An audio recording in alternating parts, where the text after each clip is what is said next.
Ora, viva, boa noite, bem-vindos a mais uma edição do Direto ao Ponto. Hoje nós vamos falar dos desafios da promoção e captação de investimento direto para Angola. De acordo com os dados da Agência de Investimento Privado e Promoção das Exportações de Angola, a IPEX, de 2017 a 2021, o país registrou 576 projetos de investimento, avaliados em mais de 8 mil milhões de dólares.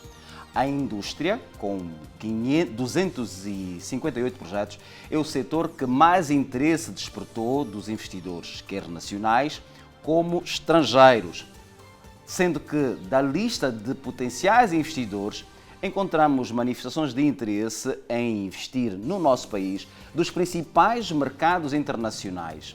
Estou a falar da Suíça, da Alemanha, estou a falar da França, Inglaterra, Canadá e também de países africanos como a Eritreia, África do Sul, Nigéria e Quênia. Só para citar estes.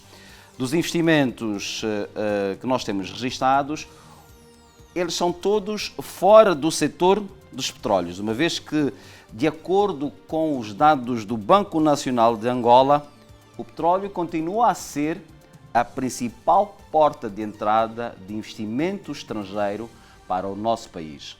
E este assunto que nós vamos retratar nos minutos que se seguem nesta edição do Direto ao Ponto.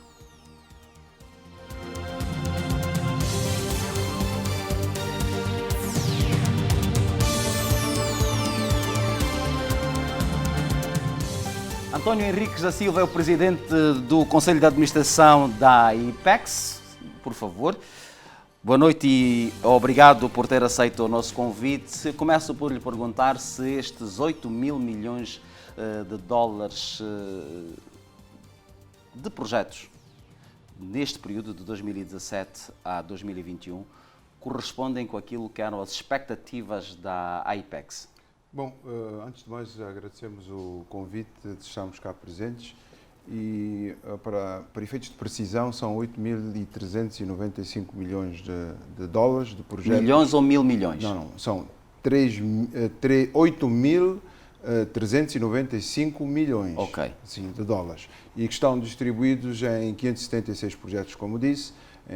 Ao longo deste período de tempo, em 2017, nós registramos 153 projetos correspondentes a intenções no valor de 3.968. Em 2018 tivemos o registro de 70 projetos com um valor global de 558 milhões em 2019. Nós vamos ter a possibilidade de olhar ao detalhe, porque temos uma apresentação que foi feita pelos senhores, temos uma apresentação que vai, no fundo, retratar o que foi feito de 2017 até agosto deste ano. E eu perguntava-lhe há pouco se estes números se correspondem com aquilo que eram as expectativas de arrecadação, da captação de investimento estrangeiro para este período? Bom, se nós olharmos para a extensão do período, e nós estamos a falar desde 2017 até 2021, nós estamos a olhar para um período anterior ou na fase em que estávamos a começar com as nossas reformas essas que incidiram sobre diferentes setores, foram reformas no âmbito político, económico e também reformas no âmbito, digamos, legal, jurídico-legal, reformas essas que permitiram com que, do ponto de vista da atratividade do nosso mercado e da solidez do mesmo, a percepção, que é um fator também muito importante e mais à frente poderemos falar sobre ele, tivesse a melhorar. E estes efeitos tiveram um impacto no contexto económico, com o combate à corrupção, com o propósito da redução da burocracia, maior liberdade económica, investimentos feitos nas infraestruturas, o suporte a serviços aos investidores, com a criação da janela única de investimento e anterior a esse instrumento, o próprio novo modelo de atuação da Agência de Investimento Privado com a criação da IPEX e a introdução da nova Lei de Investimento Privado 10/18. No contexto de mercado, os fatores importantes são a dimensão do mercado, os custos de qualificação e flexibilidade de mão de obra, ou seja, a componente laboral joga um papel muito importante na atratividade porque queremos que a força de trabalho seja não apenas competitiva, mas também qualificada. Do ponto de vista também de um outro importante elemento são a disponibilidade de recursos naturais. Angola é conhecida como um país potencialmente rico neste âmbito e também o custo de outros insumos. Ou seja, o contexto de mercado, o contexto económico, o contexto político, todos eles corroboram para a atratividade do mercado e para o interesse que esta mesma atratividade possa gerar nos investidores. Sente que, do ponto de vista prático, estas nuances permitiram maior captação de investimento? Do ponto de vista prático, nós sentimos os efeitos destas medidas? Sim, nós sentimos, e se me permitir, eu vou procurar ilustrar no tempo. Se nós olharmos para o período de transição em termos digamos, do início das reformas, o ano 2017 que eu estava a dizer, nós tínhamos registrado 153 projetos de investimento que correspondiam a 3 mil milhões de 968 dólares, mas depois, no ano a seguir, em 2018, e foi o ano em que começaram as reformas a entrar em curso e tivemos uma quebra que foram registrados neste ano, em 2018, foram registrados 70 projetos e correspondiam ao valor de 558 milhões de dólares. Mas no ano a seguir, já estávamos num período de consolidação e de atuação no modelo novo, o número de projetos cresceu, passamos a ter 168 projetos e corresponderam a um valor global de 2.050 milhões de dólares. 2.050 milhões de dólares. No ano a seguir, só para termos uma leitura coerente do período de análise, no ano a seguir tivemos já o impacto da Covid, este número passou a uma redução substancial, que é um efeito mundial, ou seja, há dados estatísticos que apontam para a redução, a retração do investimento no global. À escala global, exatamente. À escala global, em países, essa retração esteve situada na ordem dos 20% e não obstante a essas externalidades, notamos que no caso do continente africano, o impacto foi de menos 8%. Então, dizer que no ano de 2020 registramos um número de projetos que foi de 106 e correspondiam ao valor de 923 milhões de dólares, para então, até agora, até agosto de 2021, registramos 79 e correspondem ao valor de 896.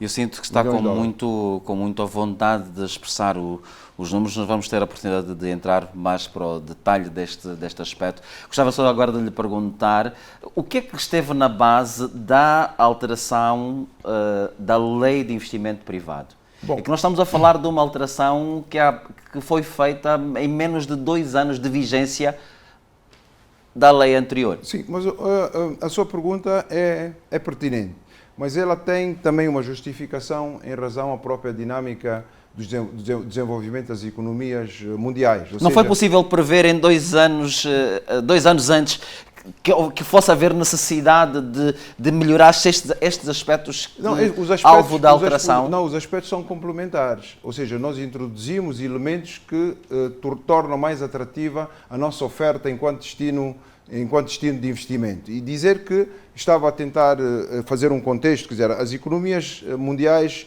estão em constante desenvolvimento, ou seja, e os nichos e oportunidades têm que ser aproveitadas pelos países. E obviamente que nós não podíamos ficar alheios a fazermos um benchmarking, a olharmos para aqueles fatores de atratividade que era importante trazermos para o nosso ambiente de atração de investimento privado, por formas a que eles pudessem ser percebidos pelos investidores como vantajosos. Foi assim então que consideramos que seria pertinente introduzirmos o novo regime de investimento, o regime contratual, com todas as implicações que a eles que estão associadas e que trazem vantagens não apenas para o investidor, mas também de forma muito clara para o próprio país, para o receptor desses investimentos, na medida em que estabelece um conjunto de regras segundo as quais o projeto acaba por estar elegível a este fim. Essas alterações foram feitas, elas estão nesse momento em vigor, mas ainda assim, e muito recentemente, nós tivemos notícias de uma grande empresa estrangeira, uma multinacional holandesa, ligada aos fertilizantes, que pretendia investir em Angola, que recuou, desistiu desta pretensão e foi investir no Congo. O que eu lhe pergunto é, contraria esse seu discurso, contraria este facto? Não o que é que aconteceu? Não contraria. Primeiro porque o facto que está a relatar não se reporta ao ano de 2020, mas sim ao ano de 2018. E as condições a que esta empresa estava a tentar entrar para o nosso país não eram de nada vantajosas para nós, porque exigiam um preço fixo do gás que está a ser fornecido por um período de 30 anos. Não foi possível reverter a situação, o quadro, e voltar a trazer a empresa de volta? Temos que olhar... Não, a questão não é só trazer a empresa de volta. E não querendo fugir ao tema, é que nós temos que ver também outras vantagens que podem ser criadoras de valor acrescentado para a nossa economia, não simplesmente porque estão a querer investir.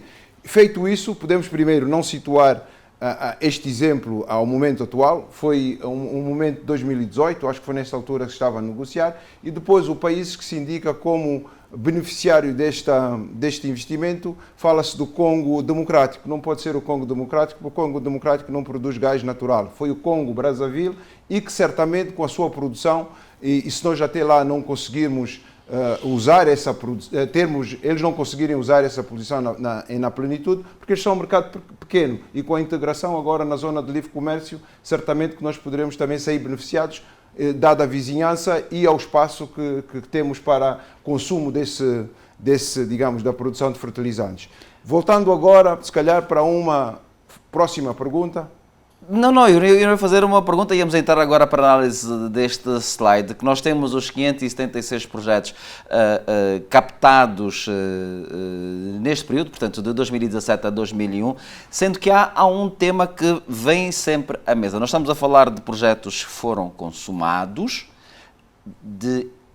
ou de intenções. Bom, aqui nós gostaríamos também de esclarecer, aliás, no nosso discurso, chamemos assim, nós deixamos de falar em intenções, porque verificamos que ao definirmos os projetos que estão a ser registados como intenções as pessoas acabavam por pensar que de intenções não passassem. Então, o processo de registro de projetos de investimento contempla um importante dado, que é a confirmação da disponibilidade de recursos, ou seja, só depois de se confirmarem a existência dos fundos alocados a esse projeto é que o projeto é registado. E depois temos projetos em implementação, projetos implementados, projetos em implementação, projetos cancelados ou anulados. Do total de 576 projetos, 2 foram cancelados e 10 foram anulados, os demais estão em implementação e 92, se não me engano, foram implementados. E aqui conseguimos também verificar a evolução digamos, neste gráfico, e obviamente que, por razões que já foram anteriormente explicadas, nós aqui temos uma situação em que tínhamos os 153 projetos e o valor correspondente em financeiro. Tivemos aqui uma quebra, dadas as mudanças que estavam a decorrer e as reformas que começamos a ter, e no ano a seguir verificamos uma subida muito acentuada e um montante de valor de investimento também expressivo. Agora, no ano de 2020, tivemos a situação do Covid, voltamos a baixar, mas passamos também a olhar mais para o funcionamento da agência e para aqueles fatores que também contribuem para a aproximação aos investidores, tanto aos investidores que já estão no nosso país, mas também temos em conta aqueles que queremos atrair para o nosso país e com as reformas em curso achamos ser possível fazê-lo. Mas nós continuamos a falar de volume potencial de investimento. Isso é a interpretação que faz. Porquê que faz essa interpretação? Porque não está aqui destrinçado o número de projetos que estão a ser implementados. Se nós depois, mais à frente, olharmos para os projetos que estão em implementação, os projetos que já estão implementados e aqueles que deixaram de ser implementados, vamos verificar que este impacto é real e que na sua execução o volume adiantado de 8.395 está depois distribuído por setores de atividade, onde, como já disse na introdução, temos os 258 projetos na indústria. Ao setor da indústria. E nós encontramos aqui, e de acordo com os dados, nós temos a agricultura com 28 projetos, 293 milhões de dólares. Temos um projeto ao longo destes anos, um projeto apenas no setor da energia, que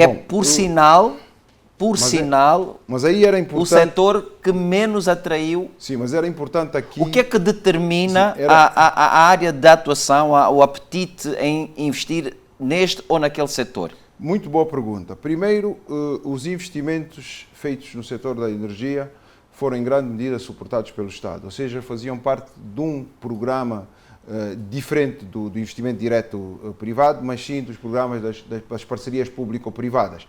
E depois também temos um outro elemento importante aqui de se realçar, é que houve uma mudança na legislação, ou seja, a legislação atual permite que a participação do setor privado não seja apenas na parte final da cadeia, mas sim pode ser na geração, no transporte, na distribuição e até na comercialização. Isso hoje, e com acesso às energias renováveis, notamos que vai passar a vai passar a ser de grande interesse, e nós temos estado a registrar, principalmente nas energias renováveis, um interesse bastante grande de investidores que querem investir no setor da energia. Exatamente. Nós tínhamos, se calhar, interesse em pegar em mais alguns aspectos, porque, por exemplo, para além da agricultura, o setor do turismo é um do que se fala como sendo um potencial gerador de emprego e de riqueza, mas que também o volume de investimento captado para o país neste período é relativamente baixo. Existe algum tipo de priorização, áreas que se considere que possam merecer mais ou menos atenção para a captação, para a promoção e captação de investimento? Sim, foram como qualquer atuação responsável que tenha sustentada numa visão e num plano ou num programa, é óbvio que devemos definir prioridades, ou seja, nunca seria possível... Qual é a prioridade? Quais são as prioridades? Nunca seria possível, é preciso primeiro argumentar o porquê que é importante definir prioridades, porque as pessoas possam entender a razão da síntese que estamos a proceder. Então, temos que definir essas prioridades em função do potencial, da nossa capacidade real de podermos corresponder a esse potencial e dos setores que mais facilmente, podendo ser geradores de emprego, de captação de investimento, dada a atratividade que eles podem representar. O setor da agricultura, não obstante ao exemplo que citou e ao dado, ao impacto... Menos de 300 milhões de dólares. Menos de 300 milhões, é um setor que oferece um enorme potencial. Nós agora temos que ajustar, tivemos que ajustar a nossa forma de atuar, porque a promoção é um elemento importante, a disponibilização de informação sobre a localização das terras, sobre a natureza das culturas que podem ser produzidas nessas determinadas terras, é também um elemento importante. E depois também temos a componente da posse da terra. Sim. Já mesmo para terminar, por favor, conclua. Sim, a questão da posse da terra também é um outro elemento. Este quadro está a ser revisto.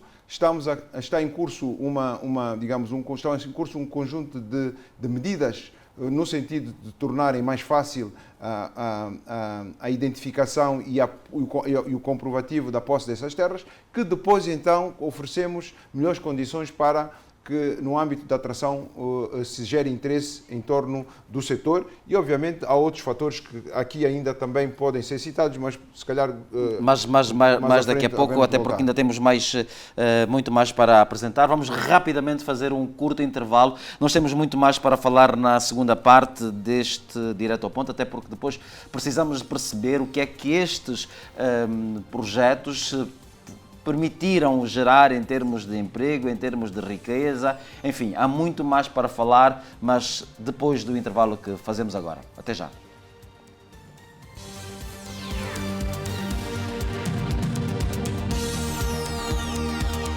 Uma vez mais, boa noite.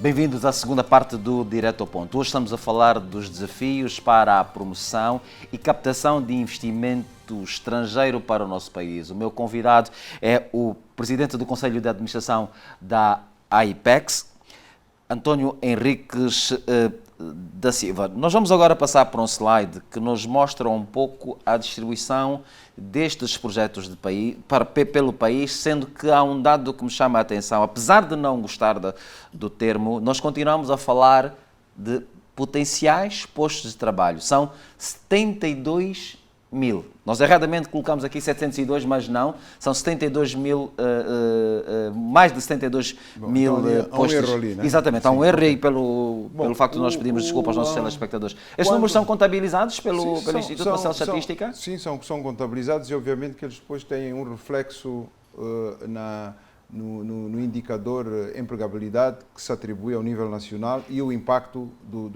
daqueles postos de trabalho que são resultantes da A AIPEX tem controlo do projeto uma vez implementado. O que é que ele na prática depois se traduz? A AIPEX faz o acompanhamento do projeto nas suas diferentes fases, ou seja, nós acompanhamos de forma regular o acompanhamento, a desde a intenção até a implementação do projeto, a geração do... Quando se diz intenção, está errado. Não é uma intenção. É porque depois nós temos acesso à informação a quando do protocolo, da entrada dos acordos, mas depois pouco ou nada se sabe quando o projeto está a ser implementado. Sabe-se porque nós até publicamos, ou seja, a informação que está aqui está disponível no nosso website. E depois, aqui é uma necessidade de falarmos, se calhar, talvez mais, de comunicarmos mais e de percebermos como é que, em termos da AIPEX, essa informação é tratada. E o que é que falta para ver essa comunicação? Interesse mútuo, ou seja, e nós estamos aqui, aliás, a nossa disponibilidade hoje é manifestamente de total interesse e achamos que esse interesse não apenas é por estarmos no programa, mas sim também que se enquadra na nossa função, porque a atração de investimento é uma tarefa em primeira mão desempenhada pela AIPEX, mas é de interesse de todos nós e é assim que a disponibilidade podemos considerar que seja total. Em relação a esse dado, se nós tivermos em conta que temos projetos implementados, projetos em implementação, projetos anulados, obviamente que o potencial deixa de ser potencial, porque para os projetos implementados vamos ter um montante, para os projetos em implementação, para além daquelas pessoas que já estão a trabalhar na sua implementação, quando terminados teremos mais pessoas a serem contabilizadas como beneficiadoras destes postos de trabalho. E agora, em relação à distribuição, verificamos ainda que há dos projetos. Quando o Cubango, Mochico só tem um projeto, Lunda Norte tem dois. Depois temos o Quando Cubango e o Namibe com 3. Nós concordamos com uma excessiva concentração. Luanda com dos projetos 511. Mas não nos devemos esquecer que Luanda ainda assim é o principal mercado. Mas, em sede da criação de condições para melhorarmos a atratividade das outras províncias, do ponto de vista da atuação da AIPEX e da legislação em vigor, criou-se um quadro em que dividimos o país em 4 zonas. Temos a zona A, B, C e D, temos as províncias do litoral. Não está a surtir efeito. Diga. Não está a surtir efeito. Não está a surtir efeito. Só que a leitura que o CUSI está a fazer sobre um período desde 2017 a 2021. Ok? Então, o efeito deve ser medido à escala das nossas necessidades. E nós todos sabemos que as nossas necessidades são grandes, mas também devemos medir o efeito dessas medidas em função de todas as condições que estão a ser criadas, principalmente sobre aquelas que devíamos ter criado há mais tempo, como garantia de pilares importantes para que a atração de investimento pudesse ocorrer. E essas medidas, parecendo que não podem ser apenas espelhadas com indicadores que podem apontar quantos projetos já estão implementados. Não. Temos que olhar para aquelas medidas estruturantes que foram implementadas, estão a ser implementadas e das quais já resultam até indicadores positivos no ponto de vista da leitura que agências de rating fazem sobre o nosso país, sobre a questão da governança, elementos todos que, a seu tempo, poderão produzir resultados ainda mais visíveis. Em paralelo, a AIPEX também tem que estar virada a uma atuação mais proativa, porque a questão da percepção que eu citei no princípio também tem dificuldades e leva tempo para ser alterada. Por mais que nós façamos coisas positivas, se nós não as divulgarmos, se nós não exemplificarmos, se não comunicarmos de forma contínua, dificilmente as pessoas vão perceber como mudanças efetivas. Então, este exemplo do programa e tudo o resto que nós temos estado a fazer para divulgar é de extrema importância, tal como tudo o resto, todas as outras questões que estamos aqui a retratar. O que é que levou ao cancelamento destes 11 projetos? Bom, a questão do cancelamento dos projetos é como, vou só fazer uma analogia, como se o Cussi quisesse construir uma casa com 20 quartos e depois chega à conclusão de que se calhar a projeção demográfica da sua família que estava a fazer já não é ajustada e propõe-se, em vez de uma casa, construir um apartamento. Nós acolhemos essa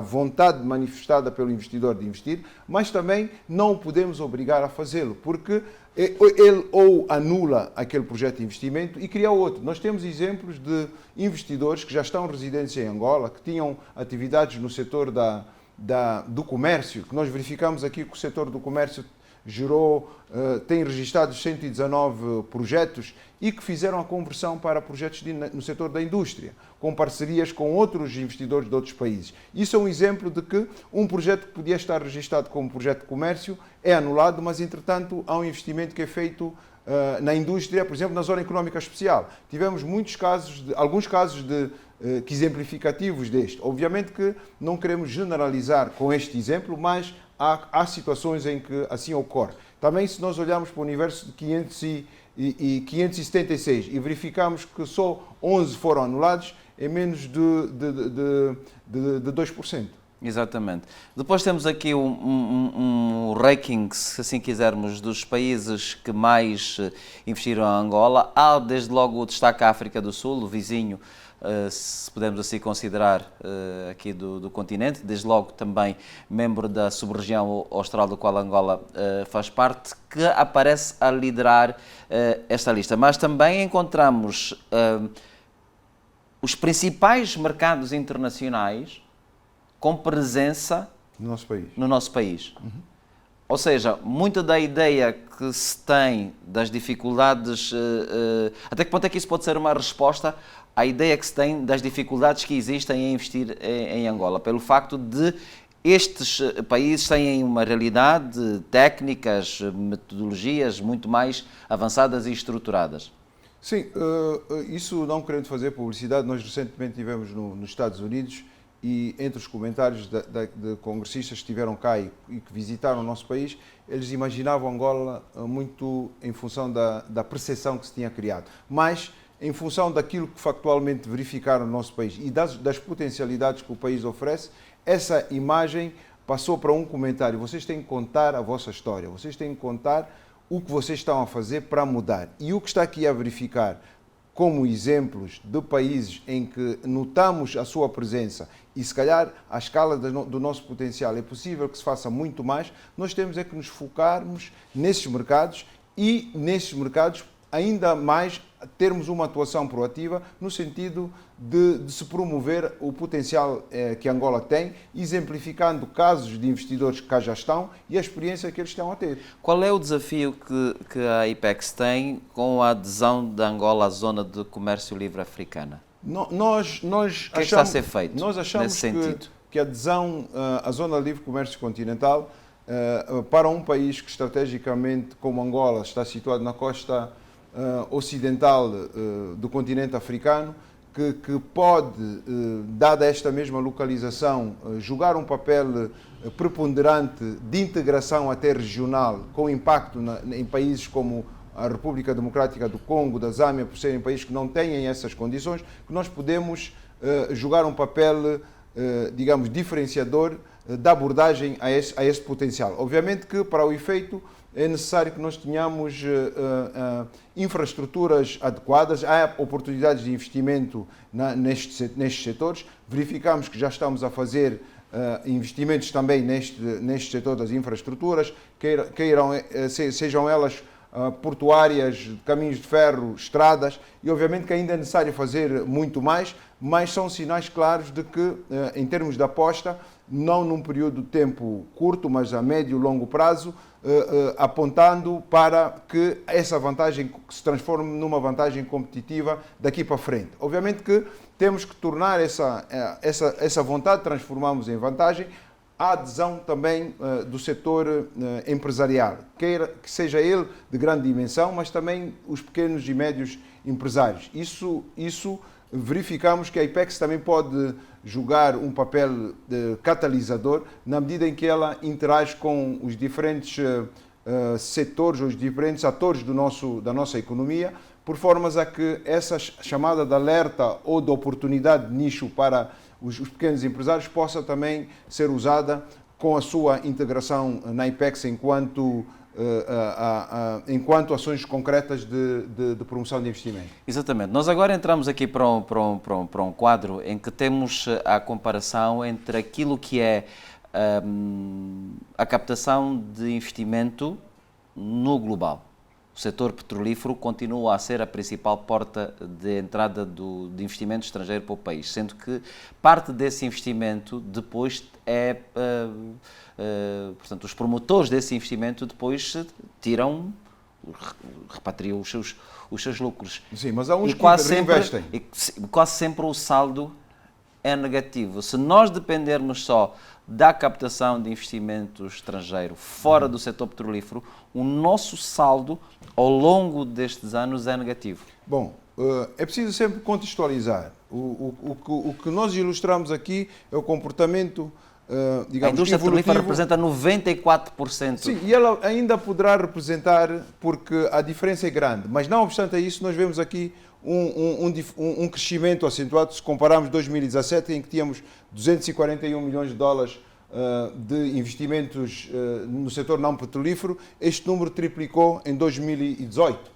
E depois este número manteve-se estável em 2019. Obviamente mas o setor petrolífero também subiu. Não, mas ainda bem, porque o nosso produto nacional bruto sobe todo. Sobe no setor não petrolífero e subiu também no setor petrolífero. O expectável é que aconteça o contrário. Não, o expectável é que o peso do setor não petrolífero aumente, né? Exatamente. O impacto. Se também o petrolífero crescer, quer dizer que nós vamos elevar a soma destes dois, vamos colocar ainda mais acima, o que é positivo, obviamente. Agora, o sinal que devemos aqui de leitura fazer é que começamos a notar um crescimento do setor não petrolífero ao longo dos últimos anos, coisa que não acontecia antes. Nós não conseguimos sair das intenções. Bom, eu volto a dizer que chama de intenções e peço-lhe que passe a interiorizar que não se chamam de intenções, mas sim são projetos de investimento que têm diferentes fases de implementação. E, como tal, a sua classificação enquanto projetos de investimento deve ser diferenciada entre projetos que estão a ser já implementados, por implementar, anulados ou cancelados. Exatamente, ok. Vamos continuar a falar sobre isso na terceira e última parte, porque agora temos que fazer mais um intervalo.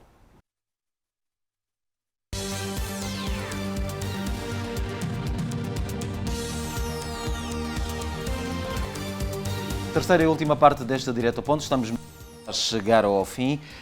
Ouvi-lo falar durante este período, fica-se com a sensação de que está tudo bem, que a captação de investimentos é uma maravilha, as condições são todas... É só mesmo uma sensação, porque não é o que estamos aqui a verificar. Nós estamos O que é que falta? Bom, o que é que não é a sensação? O que é que é efetivamente real e que pode ser entendido como fatores de estrangulamento à captação de investimento? O que é preciso perceber é, primeiro, como qualquer caminhada, há um ponto de partida. E se este ponto de partida não foi o ideal, certamente que os passos que vamos dando positivos, porque há sempre uma curva que deve ser analisada em que sentido estamos a caminhar, possam ser percebidos como uma evolução. Obviamente que essa evolução, se calhar, deve ser acelerada, mas também temos então que perceber o que é preciso fazer-se para acelerar. O que nós precisamos agora é de ganhar escala. E para efeitos de alcançarmos esse propósito, então tínhamos que fazer uma análise de quais são os principais constrangimentos e que medidas deviam ser tomadas. Como já tivemos aqui a analisar, o nosso governo tomou medidas de âmbito político, de âmbito económico e de âmbito, digamos, legislativo. E as necessidades que se identificaram do âmbito legislativo traduziram-se nas amenda que foi feita à Lei do Investimento Privado, a introdução de novo regime de investimento e também a criação da janela única do investidor como ponto focal para a interação entre todas as instituições ligadas ao investimento, que participam no processo de conclusão dos investimentos, com o investidor. Ou seja, surge agora... Isso tudo é feito só em Luanda? Não, isso é tudo feito no âmbito nacional. E no âmbito nacional porquê? Porque a vinda do investidor... Quando o Cubango tem condição de diretamente resolver as questões de captação de investimento que sejam dirigidas para o Quando Cubango? Nós podemos... citou um exemplo bom. Citou um exemplo bom porquê? Porque citou um exemplo que é ilustrativo da necessidade do alcance que devemos ter. Mas também citou um exemplo que, comparado com todas as outras 17 províncias que ainda devem ser analisadas, poderia caracterizar por uma orientação pela negativa o que nós não queremos. Nós queremos é sim conseguir perceber... Falou ali no primeiro slide de burocracia, eu se calhar introduziria também a centralização, não, a centralização do poder, das decisões. A centralização não acontece porque, em primeiro lugar, a IPEX tem abrangência nacional. Hoje nós conseguimos... Quando o Cubango consegue fazer isso localmente? Consegue sim, porquê? Porque nós para o registro da intenção de investimento, nós hoje temos plataformas digitais, ou seja, 24 horas por dia, 7 dias ao longo da semana. A agência da IPEX sim, no Quando Cubango? É possível fazer a submissão dos projetos de investimento online. Obviamente que... E Luanda decide? Não, Luanda decide porque Luanda tem a concentração ainda da gestão global. Mas também faz sentido que assim seja, porque o facto não está aonde está concentrado, mas assim qual é o modelo de decisão que se toma e qual é a eficácia dessa decisão para este fim. É preciso sempre sermos capazes de contextualizar o propósito e o fim. E não generalizarmos, porque senão a abordagem fica diluída e tentamos fazer comparações que não se adaptam a este exemplo concreto. Está a dizer que não se justifica quando Cubango, o Mochico, as Lundas terem agências físicas para captação, para atender às necessidades. Nós não precisamos de ter agência física, mas precisamos sim de ter um alinhamento com todas aquelas instituições do Estado que, participando no processo de registro, no processo de concessão de licenças, de alvarás, de emissão de pareceres ou de disponibilização, digamos, de terras, que em conjunto com a IPEX o possam fazer em representação do investidor. O que nós queremos com resultado último é garantir ao investidor uma experiência que seja mais próxima das suas expectativas. Não estamos a dizer, para que não diga vai parecer que está tudo bem, não estamos a dizer que já conseguimos fazê-lo com eficácia, um grau de eficácia 100%, mas é notável... Em quanto tempo é que conseguem responder às preocupações que vos são... Em 72 horas. Em 72 horas. Não é possível reduzir esse período? Bom, estamos a falar de 3 dias. Sim, este período é possível reduzir. Há países que já o fazem, mas eu volto a dizer que nós temos que olhar de onde é que nós partimos, para podermos perceber como é que temos que melhorar ainda mais. 3 dias é o melhor que se consegue fazer? Não, certamente que vamos conseguir fazer melhor, mas neste momento, segundo a média que nós conseguimos retirar enquanto indicador, estamos situados nesse valor. Exatamente. É exatamente disso que estamos a falar no primeiro ponto, mas há mais 2. Dificuldades no acesso ao crédito e custo elevado de capital e infraestruturas industriais deficitárias. Bom, se o tema desta edição do seu programa foi atração de investimento direto privado estrangeiro, esta questão aqui, dificuldade de acesso ao crédito e custo elevado de capital, não se coloca. Mas não quer dizer que não seja um elemento importante de ser visto, porque nas diferentes cadeias de valor poderemos também incluir a participação de empresários nacionais, de pequenas e médias empresas, que com a sua atividade podem também contribuir para o crescimento da nossa economia. E eles têm esse problema? Não, isto é um problema que hoje também começamos a prestar uma maior atenção e começamos a encontrar soluções. Obviamente que para a escala das nossas necessidades, para as oportunidades que nós temos, é importante também que a nossa economia cresça ainda mais para que os recursos disponíveis para a concessão de crédito, que os bancos são instituições financeiras que vivem dos seus clientes e dos recursos que eles trazem para os bancos, possam também ser utilizados e que haja maior facilidade de concessão e que haja menos resistência a que esta concessão de crédito seja efetivada. Infraestrutura industrial deficitária. Isto é um tema que a IPEX por si só não consegue resolver. A IPEX trabalha com processos administrativos. Como é que se resolve isso? Não, o processo, Qual é o papel da IPEX aqui? A questão da infraestrutura industrial que consideramos deficitária é primeiro um elemento também, uma oportunidade para investimento, ou seja, o investimento nas infraestruturas pode ser feito.